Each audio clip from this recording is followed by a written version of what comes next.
Hey kids, do your parents have a lot of rules? Maybe they won't let you sit in the front seat of the car. Or maybe they make you look both ways before they cross the street. They don't give you those rules to be mean, they do it to keep you safe. And today we're talking about rules and why they're important. One day, Jesus was teaching in the synagogue on the Sabbath. A synagogue was the place Jewish people would go for church.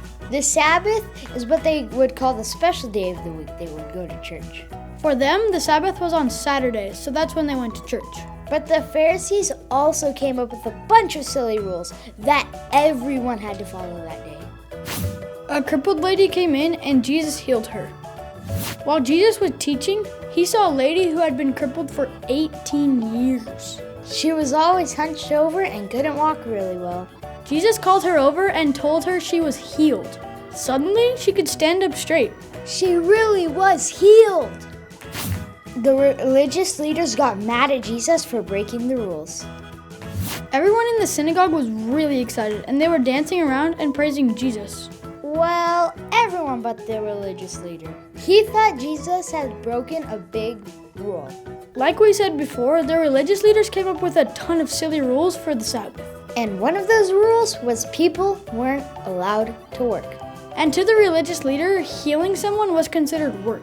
But Jesus didn't care about that silly rule. Here's what he thinks. Jesus cares about people more than rules. Which do you think is more important, people or rules? Jesus says it's people. That doesn't mean rules are all bad, but it should be about keeping people safe. So when Jesus saw the crippled woman, he forgot all about the rules and focused on the person.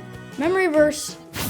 The Sabbath was made to meet the needs of the people, and not people to meet the requirements of the Sabbath. That's what Jesus had to say about the Sabbath. It shouldn't be a day about rules, but a day where people spend time with God.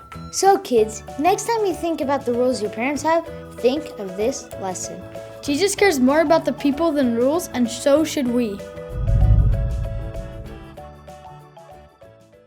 Hey kids and parents, if you want to learn more about rules, Check out the links below.